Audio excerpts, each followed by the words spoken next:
آج کا ٹاپک ہے جی مسئلہ کشمیر۔ مسئلہ کشمیر کے لیے ہم نے کیا کیا ہے اور کیا کر رہے ہیں ہم لوگ، اس بارے میں بات کرتے ہیں غلام محی الدین کے ساتھ۔ جی غلام محی الدین صاحب، مسئلہ کشمیر کے ساتھ ہمارے جذبات واپس ہیں۔ کشمیر ہماری شاہرگ ہے، یہ قائد اعظم نے فرمایا، اور کشمیر ہمارا حصہ ہے، ہمارا ملک ہے۔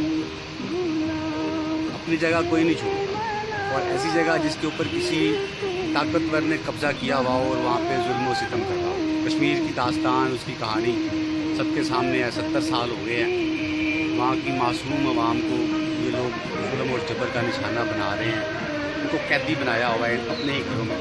اب تو کشمیر بوڑھا ہو چکا ہے۔ وہ لوگ جنہوں نے جنم لیا کشمیر میں، آج وہ بڑھاپے پہ ہیں، اور آج بھی وہ قیدی ہیں اپنے ہی ملک میں، اپنی جگہ۔ پوری دنیا اس ظلم و ستم کو دیا۔ پاکستان 70 سال سے اسی اپنے قبضہ شدہ حصے کو چھڑانے کی کوشش کر رہا ہے، تیاری کر رہا ہے، لیکن انڈیا بضد ہے۔ وہ کہتا ہے کہ میں اس کے اوپر قبضہ کر کے رہوں گا۔ یہ ہو نہیں سکتا، یہ ہوگا بھی نہیں، یہ ہو بھی نہیں سکتا۔ ہماری فوج، ہمارے عوام، ہمارے 22 کروڑ عوام ہماری فوج، اور یہ جو ظلم پہ ہو رہا ہے، ہمارا دل بہت دکھ رہا ہے، اور ہمیں صرف اپنی ریاست کی طرف سے اجازت نامہ چاہیے۔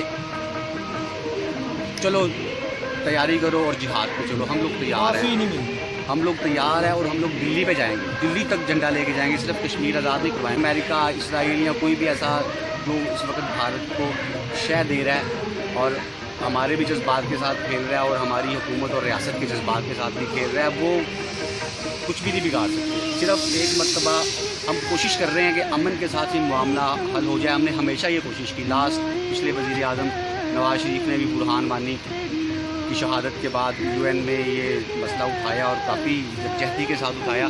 اب کے بھی عمران خان صاحب بھی جا رہے ہیں، یہ ستمبر میں 23 کو یا 24 کو ان کا بیان ہے، وہاں پہ خطاب ہے، تو وہ خطاب کریں گے انشاءاللہ۔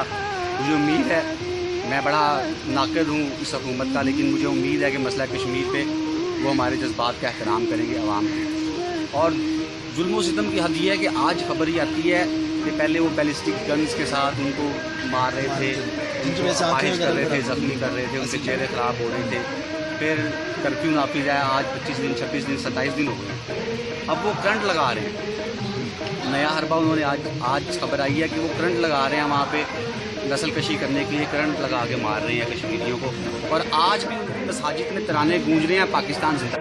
اقوام متحدہ کی قرارداد ہے کہ کشمیریوں کو ان کے حق دو جیسا وہ چاہتے ہیں۔ کشمیر ہماری شاہرگ ہے، وہ پاکستان کا حصہ ہے، ہم چھوڑیں گے نہیں، ہم بھارت کو چھوڑیں گے نہیں اگر یہ باز نہ آیا کھلوں گے۔ بھلے ہم اس حکومت کے ناقد ہیں، لیکن پھر بھی کشمیر کی پہ ہم لوگ ایک جہت میں ہیں، ہم لوگ ایک ہیں۔ میرے پورے پاکستانی بھائیوں سے، بلکہ پورے جتنے بھی دنیا کے اندر مسلمان ہیں، ان سے التماس ہے کہ کھڑے ہوں